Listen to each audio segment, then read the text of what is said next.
I think nothing prepared me more to be First Lady in front of the world than the fashion industry.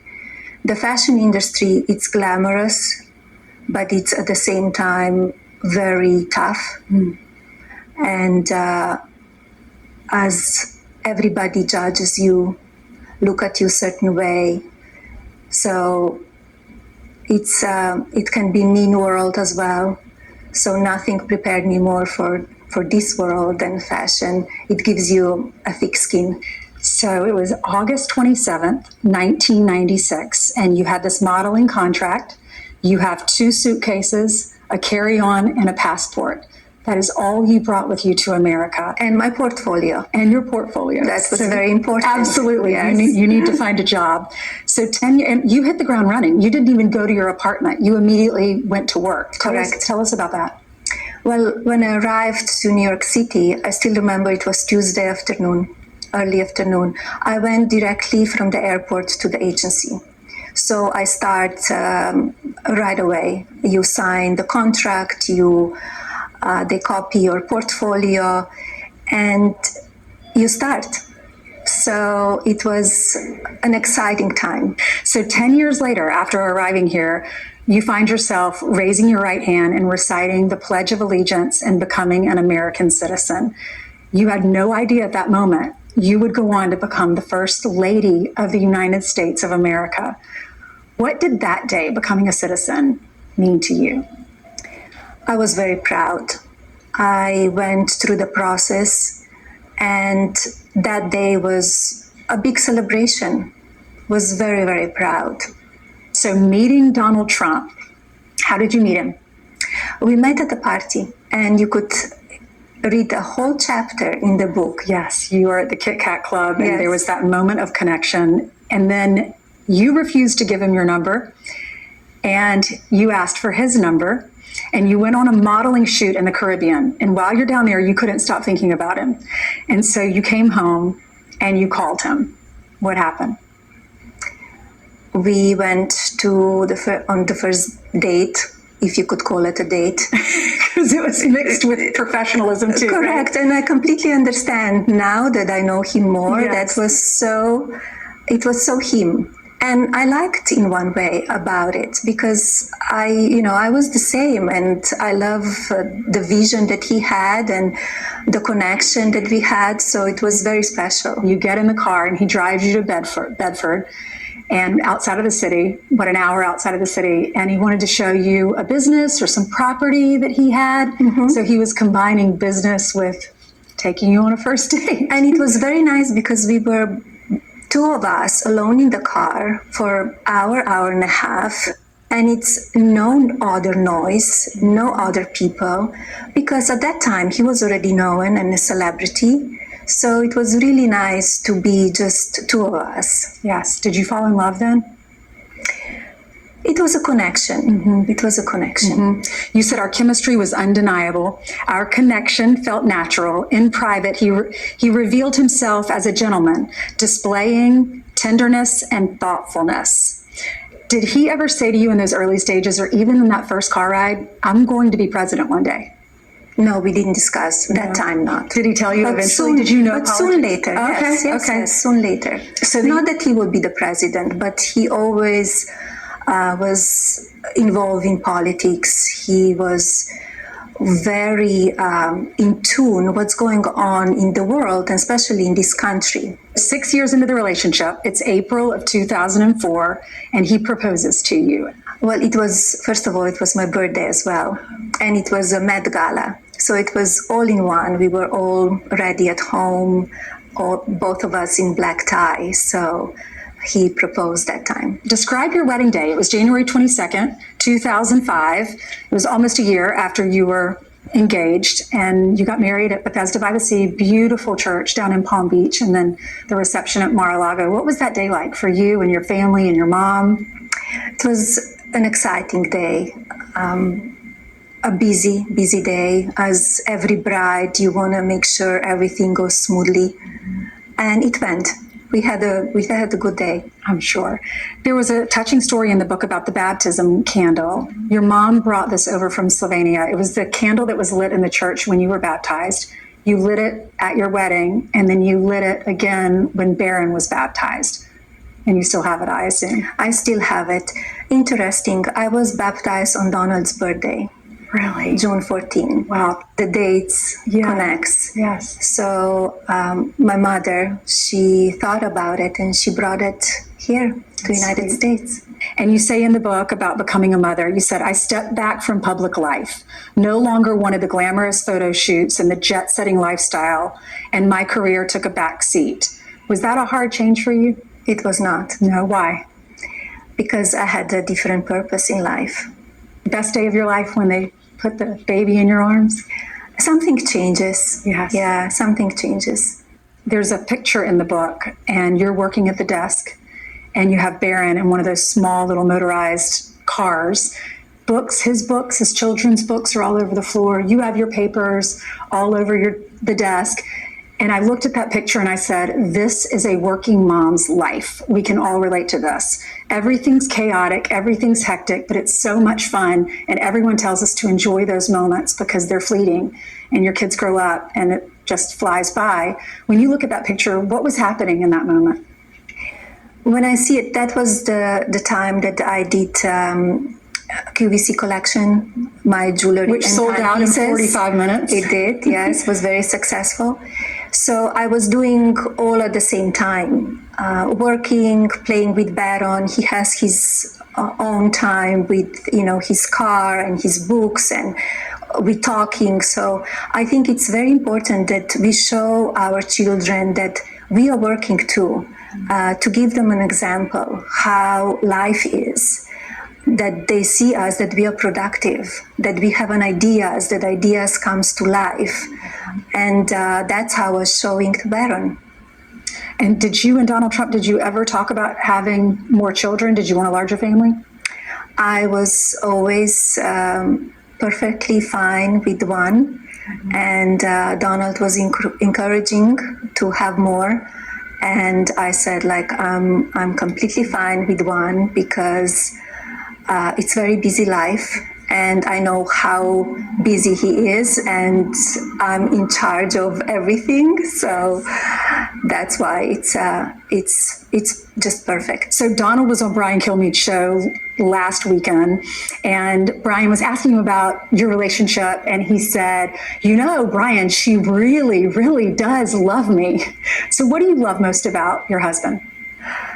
His being, his humor, his personality, his kindness. He's very special.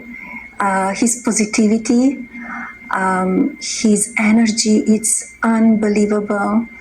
So we have a beautiful relationship. We see these clips of Donald Trump giving a lady at the cash register $100 to pay for her groceries. The little boy with a rare disease, he invites him to the rally in New York, and the little boy cries when he receives a letter on his birthday from Donald Trump. Mm-hmm. Donald Trump calls all the service members, their family members, when they lose their lives. These are stories that a lot of people, you're not going to see this on other networks. Is that the man he is? That's the man he is, yes. One word to describe him, what would that be? One or two words? Caring especially for this country. And what do the two of you like to do for fun if you're not working? To have dinner, sometimes quiet dinner or dinner with friends, and listen to the music, all kind of different musics. I hear he likes to be the DJ. He likes to be the DJ, and it's very fun night when he does that. When you married Donald Trump, he already had 4 children, and you talk about that in the book, and it would seem so fun to have just so much life and children around you. You said, I gave everyone their own space, grounded in love and respect. You didn't always agree, but acknowledged differing viewpoints. So what advice do you have for blended families? To take individual as they are. You cannot control anyone. You could control only your own behavior, your own words. Everybody is in control of own self. I'm not in control of my husband.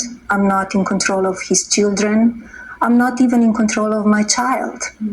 He's his own person, and we all have yes and no's, and we are all individuals. Once you lead your life with respect and love, that's all what it matters. Barron now, he's so handsome, and we've enjoyed watching him grow up. I'm very proud of you for keeping his life private. I think that's important. Barron's now in college. What was that like for you? What advice can you give all of us who are a little nervous about that day because we just love our children so much? What's it like being an empty nester? I could not say I'm an empty nester. I don't feel that way. I raised Barron as our own person and gave him his own yes and no's. I respect that. It was his decision to come here, that he wants to be in New York and study in New York and live in his home, and I respect that. And he's incredible young man. I'm very proud of what he grew up to. His strength, his intelligence, his knowledge, his kindness, it's admirable. And he's enjoying his college days. I hope he will have a great experience because his life is very different than any other 18, 19-year-old child. I was moved to tears in your book when I read about the loss of your mother, and you said this about her loss. There is an unparalleled sorrow in losing a mother, a profound heartache that shatters the spirit into fragments. For me, this heartache feels insurmountable, and the weight of grief is overwhelming. It does feel insurmountable sometimes, and let me be strong, but what advice do you have? Because I remember when my mom lost my grandmother, it was devastating, and it really separated her from God for a while. She came back to God. She just had a lot of questions because she felt like he took someone that was so special to her away from all of us, but it made my faith stronger. But what advice do you have for people that are going through this, to lose a parent? Well, it's a very a moment that nobody prepares you, and it's a grief that comes in waves, and you need to feel it. You need to have that inner peace to go with it, to feel it, to experience it. And first of all, I want to thank all of the people around the world who sent beautiful letters, beautiful prayers, very kind notes. Thank you to everybody who wrote me, who thought about me and my family, and was really deeply appreciated. Yes, and I know she lives on in Barron. I remember at her funeral, Donald Trump talked about how your mom would cook for him, and that's probably why Barron is so tall. She was a very special woman, full of warmth, kindness, and also strength. Her life was incredible in Slovenia. She established a life for myself and for my sister. Incredible life, also my father, but her strength was admirable. And once Barron was born, he was her focus. She moved here to the United States to be close to him and to raise him in one way. It's almost like she was a second mother, especially because of my schedule in the White House and being so busy. And they had an incredible bond. Her and Barron, it was a relationship like no other. Why did you want to tell your story in this book? I believe that it was the time that I tell my story and the truth.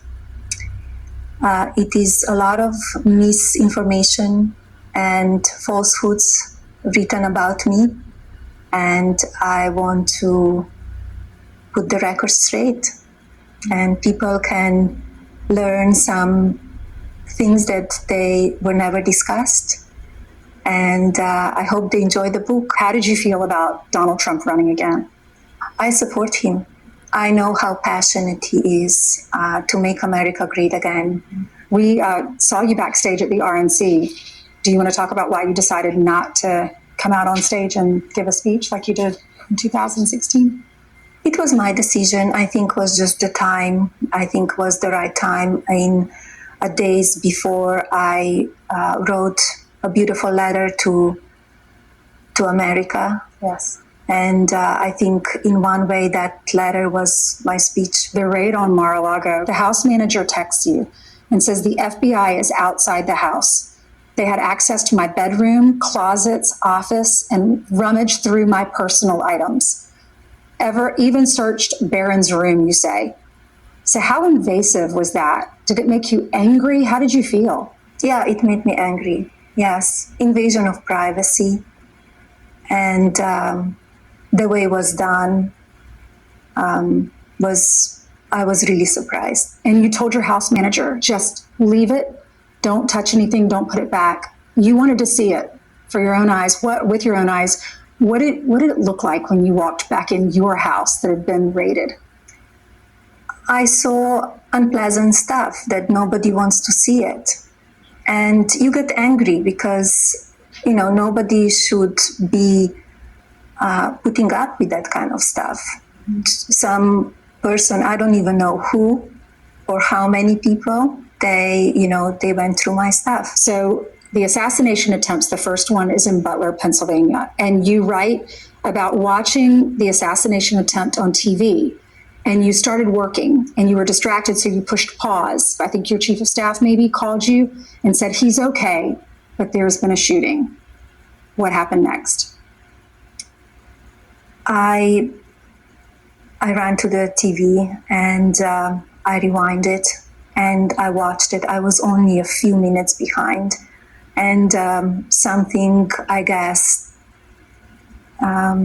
look over me, so I didn't really see live, but maybe 3 minutes, few minutes later. But when I saw it, it was only nobody really knew yet, right? Because when you see him on the floor and you don't know what really happened. So you called him and he didn't answer his phone, and you called Secret Service. And what did they say? First, the Secret Service was not available too because they were with him, right? And then after that, I got the Secret Service on the phone and they said that he's okay.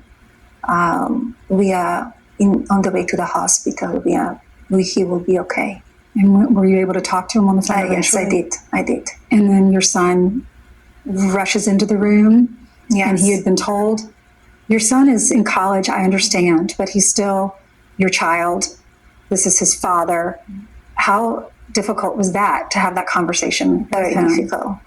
Very difficult. He was outside playing sport, and he rushed in, and was very, very difficult. And then a few weeks later, there's another attempt on your husband's life at your golf course. Where were you, and what was your reaction to this attempt? I was in New York City, actually, and I saw it on the television, and as soon as I saw it on television, I called again, and he was okay because Secret Service were great. The guys that they were with him, they were fantastic, and I think both of the events, they were really miracles. If you really think about it, the July 13th was a miracle, like that much, and he could not be with us. And he normally doesn't call for that one screen. He waits till the end of the speech. So just looking at that screen allowed him to turn his head. Yeah. And he said it was providential. Does this make you believe in it more, in a higher power? How has that been for you? I think something was watching over him. I think it's almost like country really needs him. But maybe God's sparing his life. Yes. And then we were told this week, and we were told that authorities have already known this for a while, that there was an Iranian plot to kill your husband. So I watched this video that you released on social media questioning the first assassination attempt. For the second one, if they knew that there was this plot, why didn't they sweep the golf course? You know, it's interesting how quiet and everything became, all of the mainstream media. There were a few days reporting about July 13 event, and everything then became quiet. So I had a lot of questions. What's going on? This is not normal. And is it really shocking that all this egregious violence goes against my husband? Especially that we hear the leaders from the opposition party and mainstream media branding him as a threat to democracy, calling him vile names. They only fueling a toxic atmosphere and giving power all of these people that they want to do harm to him. This needs to stop. This needs to stop. The country needs to unite. And I encourage everybody to read my letter that I wrote on July 14 again, because that cannot continue. Letter was very powerful. What made you get to the point of writing that letter? That's how I felt. Mm-hmm. That's how I felt. How do you feel when people say they don't like him?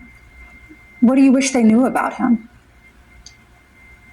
That he is really a family man. He loves his family. He loves this country. And all he wants to build better and prosperous. Yeah, he's just strong. He's not afraid to. No, he's not talk strong. about the way it really is. You could see the way he was when he was shot, that in the ear, that the way he stood up and he said, fight, fight, fight, because we cannot allow that to happen. Okay, becoming First Lady. You wrote in the book when you found out you were watching Fox News right here in Trump Tower, and you write, I vividly recall Bret Baier's announcement, the president-elect is Donald J. Trump. And he looked at you and he said, can you believe it? And you said, yes, I can. Your life immediately changed. When did it hit you? I am the First Lady of the United States. I don't know that it hits you, but you know that you have extra responsibility. You talked about having special bonds with first ladies, with the wives of prime ministers. Who really did you, when you were just there with them and you had to sit at the dinner table and talk, I'm sure some were just incredibly fun. You really bonded with a few of them. Anyone come to mind? It's interesting because when you meet many times, you establish a relationship. So with Mrs. Macron, Brigitte Macron, she's fun. She's fun. Yeah. We always had great laughs. And with Aki, Mrs. Abe, and I'm so sorry what happened to him. So it was very special relationships with each of them. You've also traveled to visit our soldiers. You did that at Christmas time. You left your family. It was in the dead of night, and you fly over to Iraq to bless the troops. What was that like for you, and what about the reaction from the troops? It was a very secretive meeting, and when we arrived that night, the energy of the soldiers, we walked in and everybody started cheering that they see us. Like, what a big surprise. They were not expecting that. Not at all. So what makes Donald Trump want to do this again? All he wants to, as he says, make America great again. He wants to make this country prosperous, safe for everybody. He wants to make American dream possible again. What was your reaction to Kamala Harris replacing Joe Biden as the Democratic nominee? Well, how I see it is the records speaks for itself. The country is suffering. People are not able to buy usual necessities for the families. We have wars going on around the world. Soldiers are dying. They were dying under this administration because of weak leadership. The border is open and dangerous. A lot of fentanyl is coming over, killing our youth. It's very hard to see. And an economy, it's really not great. Inflation is high. And if we compare these 4 years under this administration compared to 4 years under my husband as commander-in-chief, he was leading the country through peace, through strength. And the border was safer than ever before. We didn't have any wars. People were prospering. They had jobs. They could support their families. So I think American people need to decide what they really want. Maybe some, strong tweets, but everything else great for this country. So it's all in the Americans' people's hands on November 5th.